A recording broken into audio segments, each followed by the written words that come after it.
You're listening to the Pace Radio Network here at paceradio.net. The opinions of the individuals during this broadcast are their own and may not be the opinions of their group or other organizations they may be involved with. All medical advice during our broadcast is not a medical opinion and should be checked with your medical physician. Oh yeah, baby, that's lovely.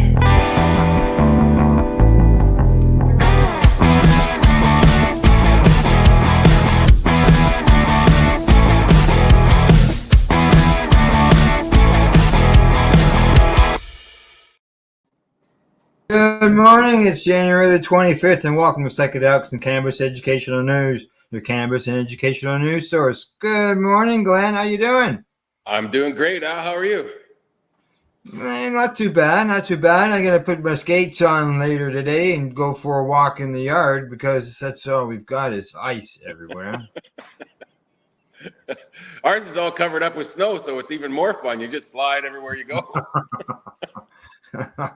Well, my daughter posted a message today on Facebook, and the reason we have icy roads and everything today, which led to the cancellation of the buses. Now, apparently, according to her, her son, my grandson, is the reason the buses are canceled and they got the day off of school. And that was because he put spoons under his pillow. Oh, really? Well, like, why didn't we think of that when we were kids? I wish I could. If I would have known, I would have been doing it every single day in the winter. Exactly.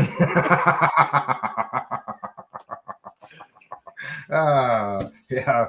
A lot of people think it's pretty funny as far as like on the post day. So I never heard of that one. I said it worked.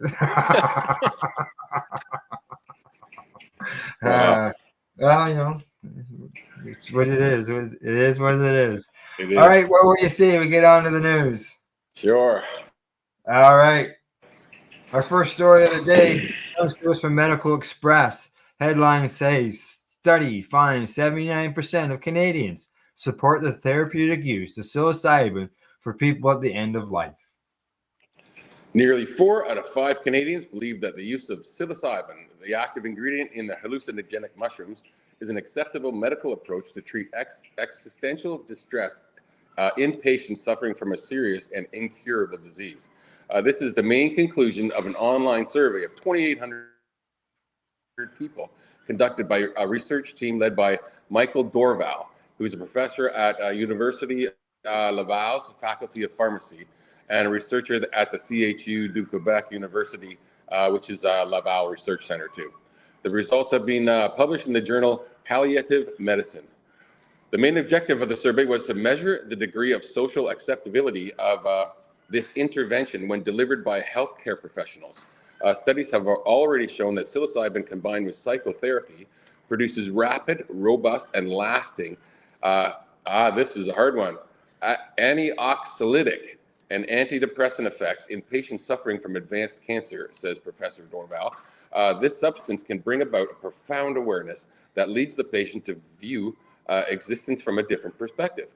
The treatment with psilocybin combined with psychotherapy can produce relief for up to 6 months. Wow. Wow. Yeah.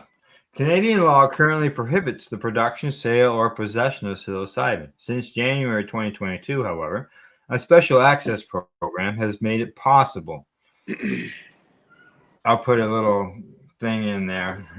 There's a lot of people say it's almost impossible, but they say it made it possible to obtain an exemption from Health Canada for medical or scientific reasons. A doctor can apply on behalf of a patient if psychotherapy, antidepressants, or any anxiolytics have failed, or if the patient's condition requires urgent intervention.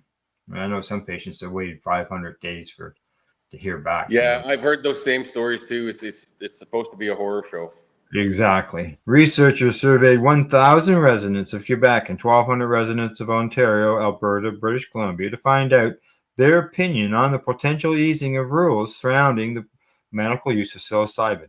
Analysis of their answers showed that 79% of respondents consider psilocybin-assisted therapy a reasonable medical choice to treat distress in patients at the end of life. I was surprised. I told you earlier that it's only 79%. This is an end of life treatment. It's an end. Why Yeah, can't they yeah, let them do whatever the hell helps them? Period. yeah. Our Like, results seem to indicate that the social.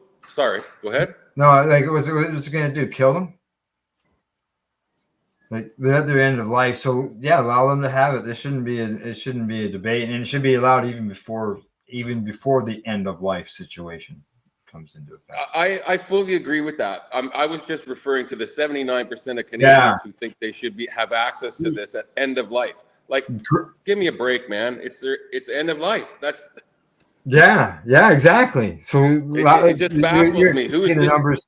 You thought the numbers would be higher than 21%? They're walking around. They're talking to us. Mm-hmm.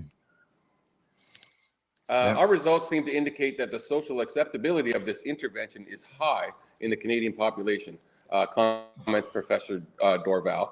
If we consider only Quebec respondents, the acceptability rate is similar to the national average. Support for psilocybin is higher among respondents who have already been exposed to palliative loved ones at the end of life or having witnessed their distress.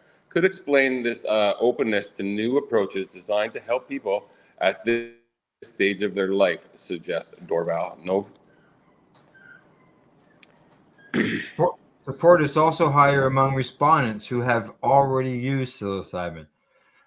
According to the researchers, they say that there are still many prejudices against psychedelic substances. Familiarity with these substances probably helps to better understand their true effects as well as their therapeutic potential, which is the same. I look at that as the same with cannabis as well.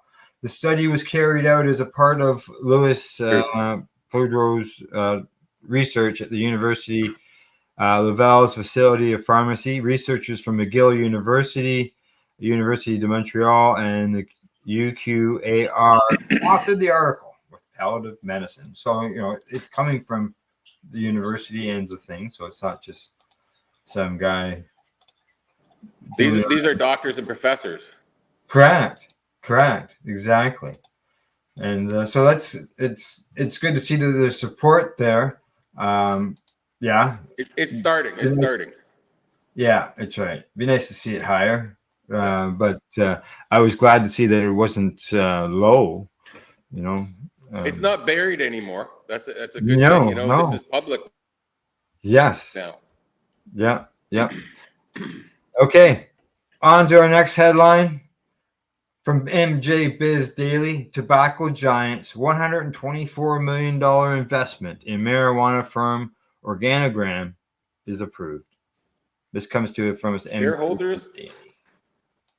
Shareholders of Organigram Holdings Incorporated approved tobacco giant British American Tobacco's transformational investment in the Canadian cannabis producer, the company said following its annual general and special meeting.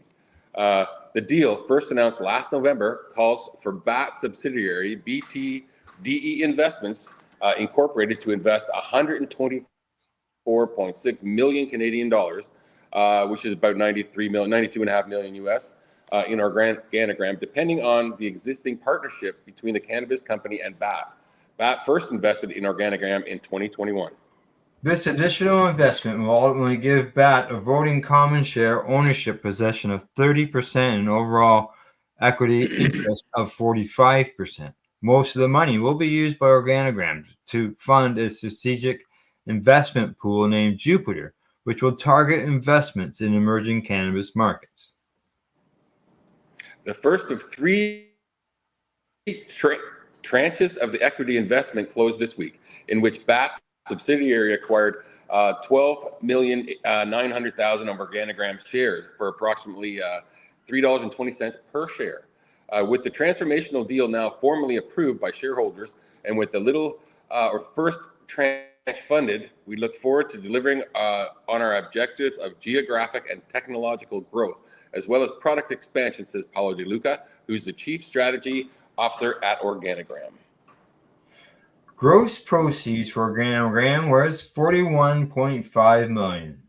Two further tranches will occur around August and February 2025. according to what the company says.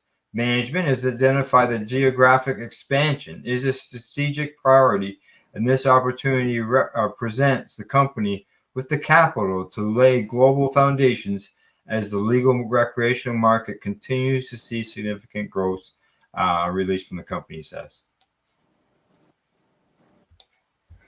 Karina Gehrig was appointed to Organigram's board of directors at the national meeting. Gehrig is one of two directors, including Simon Ashton, designated by the BAF subsidiary as nominees to Organigram's board. Shareholders also approved the creation of a new class of preferred shares, Class A, to be issued to BAT subsidiary as part of the investment. There you go. What do you think? See, they already purchased, now you got the full story. They've got a lot of money already in Organigram. And so now it's a tobacco company that's got a big chunk. Something tells me. Yeah, I don't know. I have a problem with tobacco companies being involved with it, but it is what it is, right? Yeah. I know where you're coming from, because like what they did to the tobacco plant. Would the tobacco plant be so dangerous? If it didn't have all that processes done to it. I don't know. I really couldn't tell you. Have never delved that far into it, but I know as it is right now that it's fucking useless product. Yeah, exactly. Got formaldehyde in it. Like, come on. Plus 1,000 other things. Yeah, exactly. Isn't arsenic one of them too, right? Yeah. So no wonder it's killing people. Okay, on to our next headline. Here we go. This one comes to us from CBC. Headline says marijuana activist Chris Enns says he's leaving the industry behind as charges dropped. A Halifax area medical marijuana activist who faced repeated police scrutiny says he is leaving the cannabis industry behind. A move that comes as a federal prosecutor announced Monday he is withdrawing trafficking charges against him.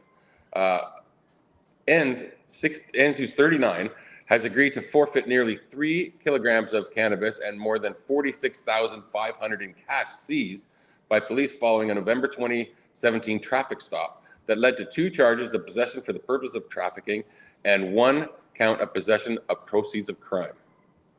Enns says he's looking to forge a new path in life and has told the Crown prosecutor handling the case that he intends to close the dispensary Pharmacist on Gunnington Road in Halifax.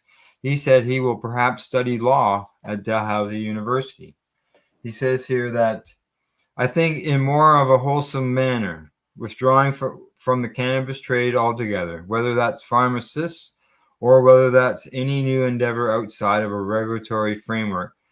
That is my commitment to the government of Canada, Enns says, following a brief appearance in Nova Scotia Supreme Court in Halifax. He did mention outside of a regulatory framework. Correct. So maybe he will be back just inside the law, I guess. Yeah, that's the way I read it. Although recreational cannabis was legalized in 2018, the storefront dispensary Ennis had run is not allowed under provincial regulations that require cannabis be sold through the Nova Scotia Liquor Corporation. That's perfect, eh? Yeah. And he says Enns says he wants to forfeit the money to go towards his debt with the Canadian Revenue Agency, which is claiming he and his company didn't report more than $2.5 million worth of marijuana sales between 2012 and 2014. The case put before by tax officials is based on nearly completely erroneous facts, he said, but he is willing to work with the federal government to resolve his tax issues in a way that both sides are content with, he says, in hopes that the forfeited money will go a long way towards covering the bill. I don't know whether you're aware about what happened there. There's $2.5 million, Glenn. But basically what they did is they said that you owe us the tax money on that. On a guesstimated figure. Correct. This is what happened to Ted Smith as well. And they ended up fining him $150,000. So, this, I guess in a way that Al Capone, they went after him was the tax end of things, right? Yeah, I mean, I don't know what they were doing, what they were reporting, but I have no idea how you're supposed to figure out how much they sold. Well, the government wants your tax money that you collected on your illegal sales. Which, which, I mean, they do it with other professions, right? Yeah, But it's weird to me that they can just come in and throw out a figure and say, "This is it, pay us." yeah. You know, That's like, what they've done. I don't know how you do that. Yeah. Ennis Okay. was at the forefront of the medical cannabis movement in Halifax a decade ago, arguing he was trying to help people with debilitating diseases, and the laws restricting those who could sell cannabis should be rolled back. His dispensaries were raided by by police several times. Ennis faced charges, but in some cases they were dropped, and in another he successfully argued his charter rights were violated. On Monday, federal prosecutor Ben McKay withdrew the 2017 charges in court, but did not explain what led him to that decision. He declined to comment outside the courtroom. A 3-week jury trial was scheduled for later this year. And said he is also exploring a journey that is completely sober and has given up using cannabis and other intoxicants during the month of January and perhaps longer. And yeah, he's talking about doing that on Facebook. Every once in a while, you'll see him do a post. He says he doesn't face serious medical issues, and his use has been recreational. Being sober has opened up a lot of doors in my mind and perhaps in my life, he said. My energy is the highest it's ever been. The clarity in my mind is the sharpest it's ever been. There you go. So I wonder he's if it was a deal you read, between the Crown. Yeah, and you read that one line like I did as well, is that because he said outside of the regulatory market. Yeah, that's what I took from that, and it kind of makes sense, you know. Okay, if he's going to make a deal with the Crown and they're going to drop the charges, he just says, "I'll do it legal," you know. Yeah. If he can. Yeah. I suspect he will be sometime. All right, go on to our next headline. And this one says from Global News, Surrey considering allowing up to 12 legal cannabis dispensaries in the city. Okay, the city is considering allowing up to 12 retail shops with a maximum of two in each of its 6 communities, and is asking the public to weigh in on a proposed draft framework to guide location and selection criteria. Surrey Councillor Doug Elford said the city has been closely monitoring the experiences other municipalities have had with legal pot shops and hasn't observed any major problems. Mm-hmm. That's right. It's not the devil's lettuce as it is known to be, he says. The fact of the matter is people still go to the black or gray market when they should be able to go to the regular store with regulated cannabis where it is quality controlled and are getting a product that is not harmful. Elford said if the policy is approved, would-be retailers will be closely vetted and will need to go through stringent provincial licensing protocols. Allowing the shops in Surrey, he added, will prevent people from getting into their cars to buy cannabis in other jurisdictions. It's legal and it's available in all of our bordering municipalities, he said. Delta, for example, they have 9 stores already, and the one store on Scott Road, for example, is the busiest in British Columbia, and they attribute it to the fact that most of the people who visit are Surrey residents. Allowing legalized cannabis stores in Surrey would be a political shift, with some on council having long opposed the concept. In a statement, Mayor Brenda Locke said she doesn't like the idea. Why? Well, I personally do not support the introduction of cannabis retail operations in the city of Surrey. This survey will provide valuable insight into the views of Surrey residents, Locke said. As mayor, I have and will remain committed to transparency and public engagement. The business community, however, is on board. She's not on board. Yeah. The Surrey Chamber of Commerce said the proposal could bring valuable jobs to the city and that it hopes to see the changes implemented by this spring. It's a long time coming, added Philip Acquire, Executive Director at the Newton Business Improvement Association. There's always negative. If you want to make sure the schools and daycares have distances, he said. But otherwise, a business standpoint, new businesses in our town center is a good thing. It also decreases the amount of illegal action in our streets or people having to drive outside of our city to get their cannabis. Exactly. They say locals, Global News were cautiously optimistic, but expressed some reservation about the number being proposed. 12 is too many. At least put like 6 of them in just to begin with. And if it's helping others or making health worse, then we'd have to close them down. According to Lauren Gonzalez, Surrey should open the shop, says Niall Joshi. If it's making health worse, how's that? I'm not sure about the number so much, but definitely making the use of that revenue that is generated through the businesses, because it is legalized, right? So might as well, as a city, take advantage of that. Residents looking to weigh in on that concept can fill an online survey until February 5th. There you go. Yeah, 12 stores. I guess that counselors never looked at any other jurisdiction where they have pot shops. Cannabis has been legal for 5 years now.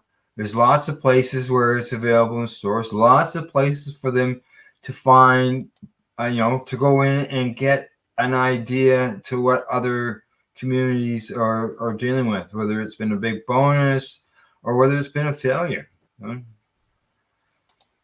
I don't see any complaints around here except for maybe some extra traffic on areas where they have a couple shops in a block, Yeah. Which is bringing money. It's bringing money. And most of them are in the business community, so that bringing traffic into the business community is good because other businesses could benefit from that traffic coming into the area. Right. Yep. All right. Our last story before we go to break. Headline on it says EU awards £6.5 million for psychedelic drug trial, and that comes to us from the Green Market Report. Okay, the European Union awarded 6.5 million euros to PsychPal, a consortium of 19 partners from 9 different European countries for a study on the psychedelic compound psilocybin. PsychPal includes psychiatrists, palliative care physicians, psychologists, expert in psilocybin therapy, researchers focusing on spiritual care, and representatives from religious institutions. Interesting. Yes. The trial will study psilocybin-assisted psychotherapy for psychological and existential distress in people who are diagnosed with one of the 4 conditions: chronic obstructive pulmonary disorder, COPD, MS, multiple sclerosis, anotropic lateral sclerosis, which is ALS, and atopical Parkinson's disease, which is APD. Wow. Thaddeus Howrott, cool name, Thaddeus Howrott, Executive Director of the Psychedelic Access and Research European Alliance, told Psychedelic Health, it is particularly crucial to explore psychedelic compounds' potential in areas with significant unmet mental health needs where commercial interest is lacking, such as in palliative care. With a growing body of promising results in the medical use of psychedelics, what we urgently need now are more European multi-site studies. A consortium of 19 European organizations from 9 countries are as follows. Look at them all. I'm not going to read them all. I'm just going to sort of go through them. European Association of Palliative Care, European Federation of Neurological Associations, Lung Alliance, Netherlands, National Institute of Mental Health in Czechoslovakia, University of Copenhagen, University of Stockholm. So there's some places there that are, there's 5 universities listed there. Yeah,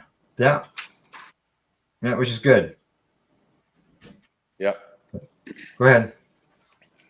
Okay, according to Psychedelic Health, the trial will be led by the University Medical Center Groningen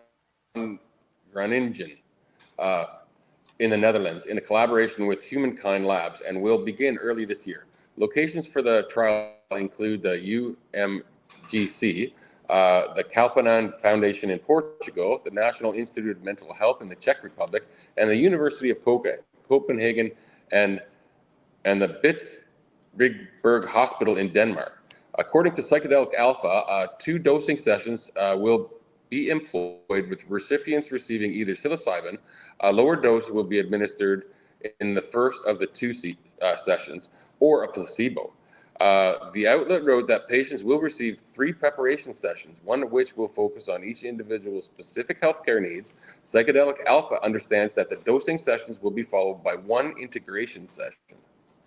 In a statement, Robert Scrovers, head of psychiatry at the UMCG and principal investigator for Psychedelics, stated, "We are eager to see if we can ease the suffering of these patients while also examining longer-term patient and family outcomes of this treatment, something that often gets overlooked, but this is of enormous importance." There you go. Agreed. Yeah. Yeah. All righty. Cool. It's the bottom of the hour. We're halfway through the stories. Well, just a little bit over halfway through the stories. And time for us to take a break. Time for us to hear from our sponsors. And for us, as I said, take a break. You're watching Psychedelics and Cannabis Educational News here on paceradio.net and cbgtv.com.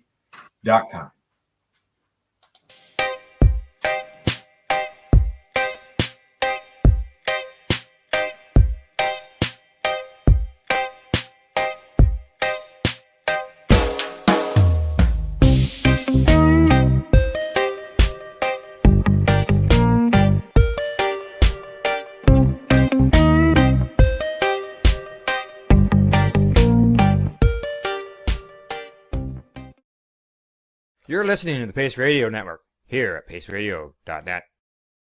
Cannabis edibles are an effective way to manage pain and other ailments, especially when you deal with your trusted partner, Legacy 420, in Tyendinaga Mohawk territory. You see, we lab test every product on site to ensure proper dosage every time, which is critical when consuming cannabis edibles. All Legacy 420 edibles are made by our classically trained baker and chocolatier, and we also have super tasty vegan options. Our baker has been in the industry for 25 years. She's also a chocolatier. Everything from savory to sweet, your chocolate bars, brownies, butter tarts, you name it, we make it. Talk to our knowledgeable Cannatex about our incredible variety available. Give your trusted partners a call. Legacy 420 out on your road.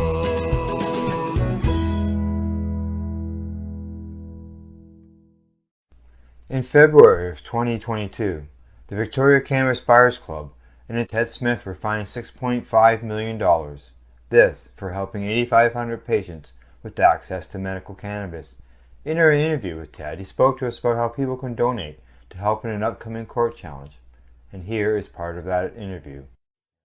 From what I've seen lately, I believe that you've got something that you're trying to do as far as fundraising to deal with this next court challenge. For now, people can write checks directly to Jack Lloyd Law Corporation or send e-transfers to savethevcbc@gmail.com. I guess those are the 2 easiest ways for people to help right now.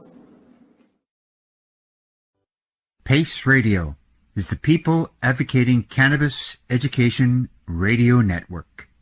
Limestone City Hydroponics is Kingston, Ontario's hydroponics shop. Take your growing to the next level and create the optimal environment with a tent kit, or maximize your yield with an ebb and flow flood table kit. Either way, Limestone City Hydroponics has more sizes and options to fit your needs. Are you looking for the power of the sun that adapts to your budget? Then look no further, as they have professional grow lighting. They have indoor grow systems that are easy and cost effective, with many options to fit your living space and lifestyle. Cultivate your growing potential. We have everything you need to succeed. And if you can't make it to the store, they offer local delivery to the greater Kingston area. Remember, when you're looking for experts to help you grow, then look no further than the locally owned Limestone City Hydroponics, 105 Sunderland Drive in Kingston, Ontario. Call them at 613-548-0420. Are you a cannabis content creator? Are you looking for a place to have your content seen? If you answer yes to both questions, then you need to check out cbgtv.com. CBGTV broadcasting to a worldwide audience. Find us at cbgtv.com. Enjoy the buzz of legalization with Campbellford Lifestyle Shop. From lights to plant nutrients, books, consumption accessories, and more, we've got all your basics to grow or consume cannabis. Visit our info center or take a look at our piercing services and body jewelry, now available in-store through Campbellford Lifestyle Shop, 17 Bridge Street West, Campbellford. We are people advocating cannabis education here at paceradio.net. And you're watching Psychedelics and Cannabis Educational News here at paceradio.net, cbgtv.com. Well, Glenn, we've got 4 more stories to go. 4 more. And what do you say? We get at it? Well, 4 this more. was really Yeah. interesting. I one. think we're Not gonna often we have a murder story on our show. No, not often whatsoever. I don't recall ever having one, but here we go with the first headline of the second half of the show from the Toronto Star. Headline says, GTA or boss behind the GTA cannabis operation arranged murder to send a message, according to the Crown. Oh, it's not good. A Mississauga man arranged for a 2020 murder to protect his reputation as a head of a sophisticated GTA cannabis operation, prosecutors say. Mohammed Ramahi took pride in being the leader and owner of the mobile cannabis distribution business, Dispensary, Assistant Crown Attorney Veronica Puls said in her closing remarks before Superior Court Justice Fletcher Dawson in a Brampton court on Monday. Yeah, I remember this happening. I remember when the story originally came out. It was a large and sophisticated criminal enterprise, and he was situated at the top as the boss, she says. Al-Rahami, who was 29 at the time of his arrest, has pleaded not guilty to first-degree murder for allegedly arranging the murder of Abdel Fattah Salah, 25, to send a message.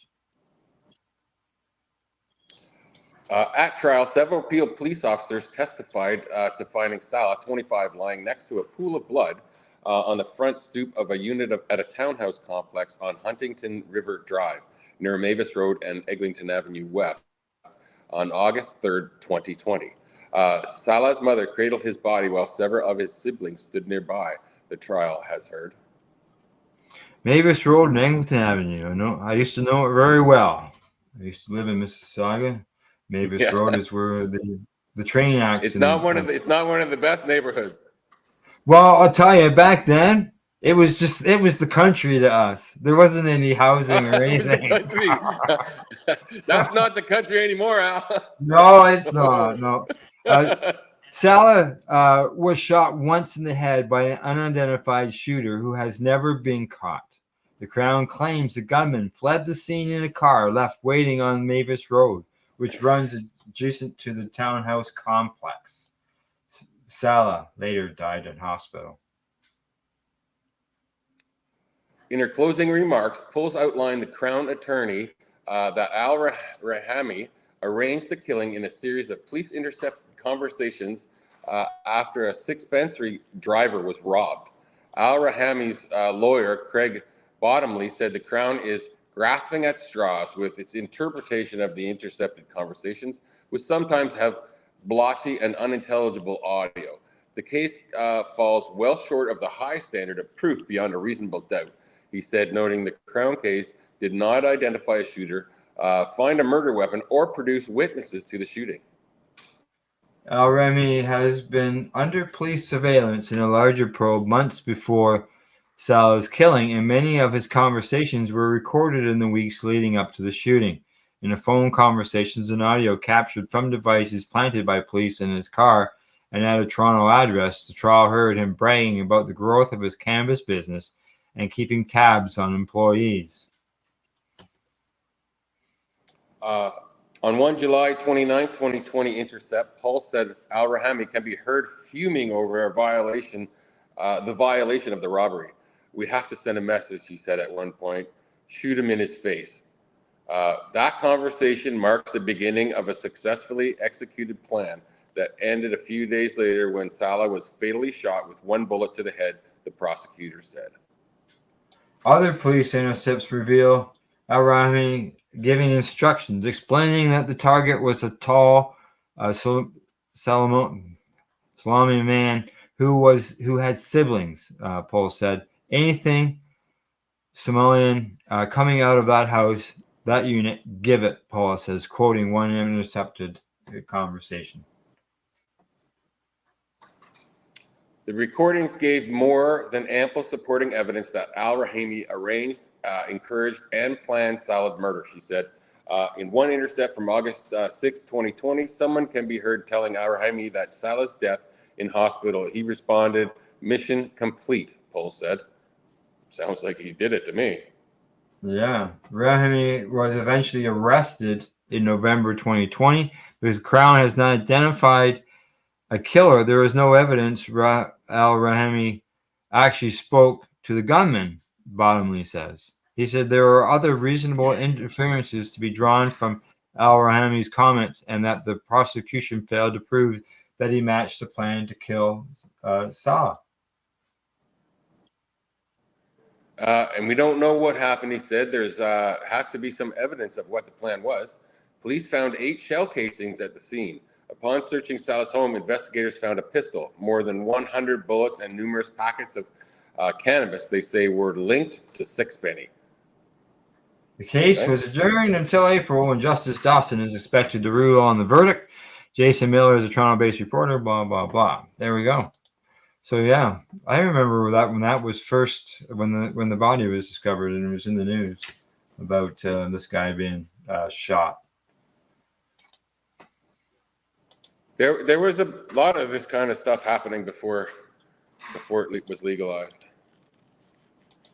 It's just crazy shooting each other, but that's happened. So, all right.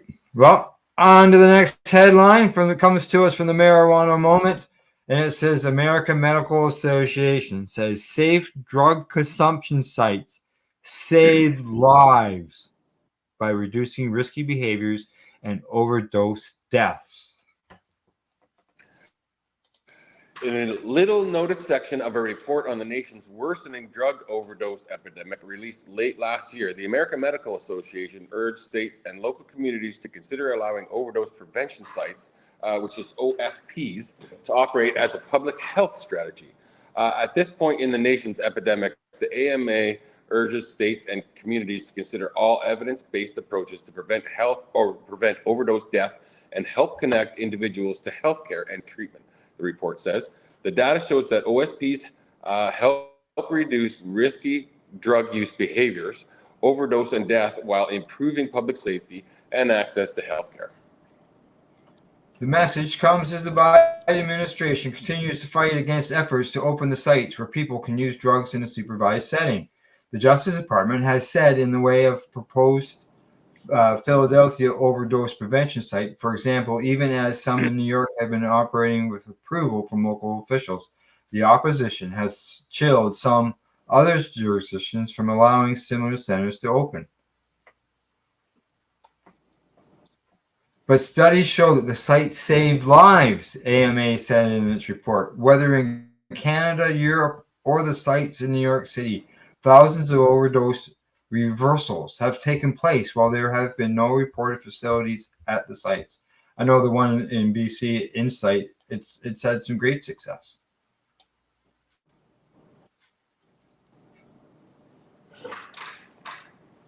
Sorry, I missed. You're cutting out there. Oh, okay. Additionally, the facilities increased access to health services, AMA said, with more than half, which is 52.5%, of participants receiving services, including naloxone distribution, counseling, hepatitis C testing, medical care, and holistic services. Wow. Nearly 3 in 4 who used the centers, meanwhile, did so instead of consuming in a public or semi-public location, the report says. In November, a separate AMA published study found that the New York centers have not led to increased crime despite a significant decrease in arrests. While opponents had argued that establishing the harm reduction centers would drive crime, the study in JAMA Public Health found that initial data from New York City do not support these concerns. And what have we found about the Canadian sites? What have we found about them? As far as Same thing. Well, I know that they've been As far very as the successful. safety and the crime rates in the neighborhood? Oh, yeah, there hasn't been, as far as I know, there hasn't been an issue, and that would have been one of the things that they would have studied, especially with Insight. Oh. And Insight is one that's been is usually, when the Canadian end of things, used as a successful example. 2022 JAMA study found additionally that over the course of 2 months in the first year of implementation, trained staff in New York City's first overdose prevention center intervened in 125 instances to mitigate overdose risk, administering Naxalon and oxygen, preventing or providing other services to prevent a person's death. First 2 months, 125 lives saved. Even so, a federal prosecutor who has jurisdiction over Manhattan emphasized in a statement to the New York Times in August that the sites are illegal and that he is prepared to exercise all options, including enforcement, if this situation does not change in short order. These places are saving an average of 2 lives a day, and they're worried about them. They're saving lives, like average 2 a day. Yeah, that's in New York City alone, right? Yeah. But it's 2 a day in New York City. If it's illegal, if it's illegal now, let's make it. If it's illegal now, let's make it legal. Don't shut it down. Saving lives. Go ahead, Glenn. Sorry. Yeah. Even so, that's 2001. The Supreme Court rejected a request to hear a case on the legality of establishing the facilities. The following year, the Justice Department said it was in the process of evaluating possible guardrails for safe consumption sites. Congressional researchers in 2022 highlighted the uncertainty of the federal government's position on safe drug consumption sites, while pointing out that lawmakers could temporarily resolve the issue by advocating or advancing an amendment modeled after the one that has allowed medical cannabis laws to be implemented without Justice Department interference. Yeah, why wouldn't they just do that? Exactly, like the Cole memo. Exactly. Meanwhile, National Institute on Drug Abuse Director Nora Volkow has tactically endorsed the idea of authorizing safe consumption sites, arguing that evidence has effectively demonstrated that the facilities can prevent overdose deaths. Volkow declined to say specifically what she believes should happen with the ongoing lawsuit, but she said safe consumption sites that have been the subject of research have shown that it has saved a significant percentage of patients from overdosing. Rahul Gupta, the White House drug czar, has said that the Biden administration is reviewing broader drug policy harm reduction proposals, including the authorization of supervised consumption sites. The National Institute of Health put out a pair of requests for applications in December 2021 to investigate how safe consumption sites and other harm reduction policies could help address the drug crisis. Gupta, the director of the White House Office of National Drug Control Policy, said it is critical to explore any and every option to reduce overdose deaths, which could include allowing safe consumption sites for illegal substances if the evidence supports their efficacy. There you go. Well, there's a lot of people, unfortunately, people who I've talked to and people that I see on social media that say that we don't need those things. People can just die. Just let them die. They want to die. Just let them die. Like, what? No. It's, trauma leads a lot of people to that. Yeah. I've heard many ads they say, oh, it's going to bring crime to the neighborhood. It's going to bring drug abuse to the neighborhood. It's going to bring, all this bad stuff. It's going to bring our property values down. It's going to bring, and 9 times out of 10 where they put them, it doesn't have that effect. Yeah. Yeah. And the better effect, like you said, is if they're saving 2 lives alone in New York City, I don't know how many that would be worldwide. Yeah. That's 2 a day, just in that one place. Right? No, Yeah. So, Yeah. Spread that out worldwide. Imagine how many people.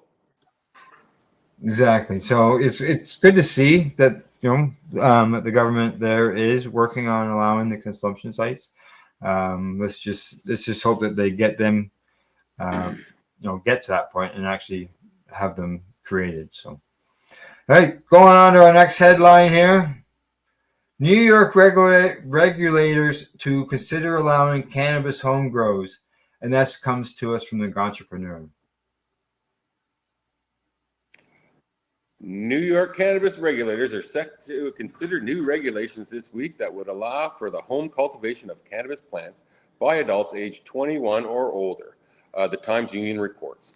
The rule change would also authorize licensed retailers to sell starter cannabis plants, although they would need to acquire a nursery dealer registration certificate from the New York State Department of Agriculture and Markets. The right to cannabis home grows was actually established under the legalization law passed by New York lawmakers in 2021, but only following the approval of regulations governing home cultivation of cannabis, which will occur within 18 months of the first adult use retail sale, and New York's first legal sale took place in December 2022, the report said. Under the proposed rules, each private residence in the state will be allowed to host up to 12 cannabis plants, including 6 mature and 6 immature plants, regardless of the number of adults living there. Additionally, personal possession rates would be increased to up to 5 pounds of cannabis flower that has been trimmed from plants, which have been cultivated on the grounds of the said person's private residence. Wow. Yeah, I'm wondering personal possession. Does that mean your storage? Does that mean your storage? Because I look at 5 pounds to store. It sounds like a lot, but you got 6 plants there, right? You got allowed 6 mature plants. Yeah. You could really have more than 5 pounds just from your growth of those 6 plants. So that's why I like what we got here in Canada, where it allows for unlimited storage. Yeah. Well, New York's formally. I'm just surprised that New York went right Go to ahead. 12. Go ahead. I'm just surprised they went right to 12 plants. I'm really surprised by that. But you notice though they split it, eh? 6 mature, 6 immature, so 6 and 6 veg. 6 but still, that's I'm really surprised that New York State did that. Yeah. We could use those numbers. Go ahead. Well, New York formally legalized cannabis about 3 years ago. State officials opted to delay the home grow rules to give licensed retailers a head start in the industry. Most of the state's early cannabis retailers, however, have faced enormous difficulties, including competition from unlicensed and lengthy delays in the licensing process, which was temporarily halted by lawsuits against the state's cannabis social equity provisions. Yeah, I remember that. Exactly. Administration sued them. Yeah, and they they started to allow set up markets like farmer markets for them, for the business. Yeah, that was a pretty cool idea too. Be able to start selling them. Yeah, because the stores weren't operating yet, and the growers had the product, right? So they started allowing farmers markets. I love that they allowed it into a farmer's market that normalizes it to me. You know what I mean? Yeah. It brings it right into, you're buying your vegetables and there's a cannabis shop right there. You know, it normalizes it. Correct. Exactly. All right, ready for the last story of the day. This one comes to us from Marijuana Moment. The headline on it says, Biden DOJ tells federal court not to disrupt marijuana rescheduling decision by allowing industry lawsuit to proceed. The Justice Department has asked the federal court to dismiss a cannabis industry lawsuit that seeks to block the enforcement of cannabis prohibition against state legal activity. In part, it says because the court should not get ahead of a possible cannabis rescheduling decision that's being considered. In a document filed with the U.S. District Court for the District of Massachusetts Western Division on Tuesday, lawyers for Attorney General Merrick Garland said that Congress rationally set up an administrative process for rescheduling drugs. Pursuant to that mechanism, the DEA is currently considering a recommendation from the U.S. Department of Health and Human Services to reschedule cannabis under the Controlled Substances Act. It is not for the courts to disrupt or get ahead of that administration process, the DOJ says. Overall, DOJ also said that cannabis businesses who brought the case lack the standing to pursue the challenge because they cannot claim direct injury since they haven't been federally prosecuted under the policy of prohibition. The filing also notes that a long-standing congressional rider has been in place for a decade, barring the department from using federal funds to interfere in state legal medical cannabis laws. Plaintiffs do not dispute that, as enacted, the CSA rationally served legitimate government purposes.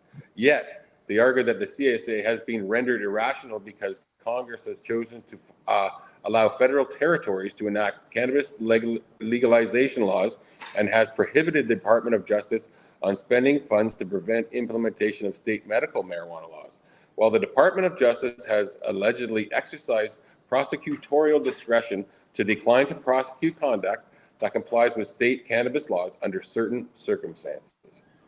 Yet, as explained above, these actions and inactions serve the rational purpose of facilitating state and local experimentation with marijuana laws while focusing federal law enforcement resources on conduct that most significantly affects federal interests, it says. The government also asserts that precedent set in a 2005 Supreme Court ruling negates plaintiffs' argument that the U.S. Constitution's Commerce Clause renders bans on interstate cannabis commerce unlawful. The case is a transparent and treaty to overrule that precedent, known as Reich, the Department of Justice said. Federal regulation of interstate cannabis activities is constitutional because such activities substantially affect interstate commerce, the department argued. Plaintiffs get no further by claiming that the CSA violates their right to substantive due processes. Court has consistently and correctly held that no fundamental right exists to distribute, possess, or use cannabis. Therefore, the CSA is subject only to deferential, rational basis review, which it easily survives. To raise a pre-enforcement challenge to a law, a plaintiff must show a substantial risk of future enforcement. Here, plaintiffs allege the opposite, that the government's policy is not to prosecute conduct that complies with state marijuana laws. Neither plaintiff's contention that they are harmed by other federal laws and policies whose constitutionality is not challenged here, nor plaintiff's allegations that some third parties have independently chosen not to transact with them suffice to provide plaintiffs with standing to challenge the CSA. The motion to dismiss additionally says that plaintiffs fail to allege acts or facts showing that the risk of prosecution is substantial. In fact, the plaintiff's allegations negate the existence of such substantial risk. It says, yet even if the court were sympathetic to the plaintiff's arguments that Gonzalez versus Reich holding should no longer be good law, state commands that this court adhere to Reich unless and until it is overruled by the Supreme Court. Moreover, plaintiffs allege that the Department of Justice has implemented a policy of prosecutorial discretion that guides federal law enforcement to focus enforcement resources on persons or organizations whose conduct interferes with important federal interests, such as the curtailing violence and gang activity. and others to rely largely on enforcement of state law by state local law enforcement and regulatory bodies to address cannabis-related activity. The filing adds that a policy of prosecutorial discretion for federal marijuana cases, such as under the Obama-era Cole memo that was rescinded under the Trump administration, is a surely rational approach. And that's what I said earlier. I completely agree. In the overarching lawsuit, plaintiffs claim that the perpetuating prohibition in state markets is unconstitutional, creating undue public safety risk while precluding licensed cannabis businesses from accessing critical financial services and tax deductions that are available to other industries. Reacting to the Department of Justice filing on Tuesday, the plaintiffs said in a statement that they look forward to demonstrating that they're standing before the Federal District Court in Springfield, Massachusetts. They have been injured by the federal government's ban on cultivating, manufacturing, distributing interstate marijuana. Plaintiffs brought this suit to stop the enforcement of that unconstitutional ban and protect themselves and others similarly situated from further injury, they said. The facts in this complaint distinguish the case from Gonzalez v. Reich, the 2005 Supreme Court decision on which the government continues to rely. The government filing comes about a month after the Justice Department and plaintiffs, a coalition of cannabis businesses represented by an influential law firm, jointly agreed to request a deadline extension for the filing of the initial briefs. The suit against the federal government is being led by multi-state operator Verano Holdings Corp. And the Massachusetts-based cannabis businesses Canna Provisions and Wiseacre Farm, along with Trivet CEO Galasa Sellers. On Monday, Department of Justice sought permission to submit the 25 pages of memorandum that exceeds the general 20-page limit allotted under the rules. The law firm Kastner Newman LLP are representing the firm and the long list of prior claimants that includes the Justice Department former Vice President Al Gore and the plaintiffs in a case that led to the invalidation of California's ban on same-sex marriage, among others. The lawsuit alleges that while Congress originally banned cannabis through the Controlled Substances Act in an attempt to eradicate interstate commerce, ostensibly giving the government a basis to enforce prohibition at the state level, lawmakers in the executive branch have since abandoned that mission as more states have enacted legalization. Despite these changes, the federal criminal prohibition on interstate cannabis remains in place, an unjustified vestige of a long-abandoned policy, the complaint filed last October states. This unjustified intrusion of federal power harms plaintiffs, threatens the communities they serve, and lacks any rational purpose. Yep, makes sense. Yeah, we'll just finish it off there. She's a pretty long story, and we're getting a little long on the time. But there you go. Goes long. Both sides sounded rational to me, and I'm no lawyer, so I don't know, but they both sounded rational. I'm going, okay, that makes sense. Oh, that makes sense too. Which way am I supposed to go here? It's big companies fighting big government. Yeah, and we're watching it from the side. Whatever they end up deciding, I guess. Eh? All right. Anything you gotta say, do whatever before we sign off here? I'll be gone for a little bit. I'm going down where it's warm. Yeah, that's right. I was going to mention that. We won't see you until March, basically. Till March. Yeah. Exactly. I'm gone flying next week, and then I'm gone for the month. Costa Rica, baby, Costa Rica. All right, off to Costa Rica you go. Good stuff. All right, other than that, from the Legacy420.com news desk, that's the news for today. We hope you found it educational and informative. Thanks to Legacy 420, a Campbellford lifestyle shop, Limestone City Hydroponics.ca, and to our viewers for being involved in the program. Other than that, don't forget to educate, medicate, and do not incarcerate, and whatever, don't hang you. Oh, Bye. oh yeah. You're listening to the Pace Radio Network here at paceradio.net. The opinions of the individuals during this broadcast are their own, and may not be the opinions of their group or other organizations they may be involved with. All medical advice during our broadcast is not a medical opinion and should be checked with your medical physician. When you have a pain that's reached its peak, Legacy for 20, it's so unique. If organic cannabis is what you seek, here's your trusted partner 7 days a week. Suppository salves, vapes and drops, topicals, edibles, infused pop. Just when life seems like it ain't easy, at Legacy 420, enjoy a pop freezy. Lab tested products, make them the GOAT. Legacy 420 out on your road. Legacy 420 in Tyndonega Mohawk territory. Indigenous organic cannabis at its finest. Enjoy the buzz of legalization with Campbellford Lifestyle Shop. From lights to plant nutrients, books, consumption accessories, and more, we've got all your basics to grow or consume cannabis. Visit our info center or take a look at our piercing services and body jewelry, now available in-store through Campbellford Lifestyle Shop, 17 Bridge Street West, Campbellford. Limestone City Hydroponics is Kingston, Ontario's hydroponics shop. Take your growing to the next level and create the optimal environment with a tent kit, or maximize your yield with an ebb and flow flood table kit. Either way, Limestone City Hydroponics has more sizes and options to fit your needs.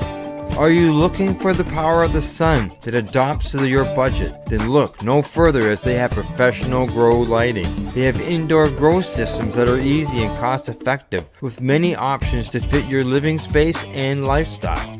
Cultivate your growing potential. We have everything you need to succeed. And if you can't make it to the store, they offer local delivery to the greater Kingston area. Remember, when you're looking for experts to help you grow, then look no further than the locally owned Limestone City Hydroponics, 105 Sunderland Drive in Kingston, Ontario. Call them at 613-548-0420. We are people advocating cannabis education here at paceradio.net.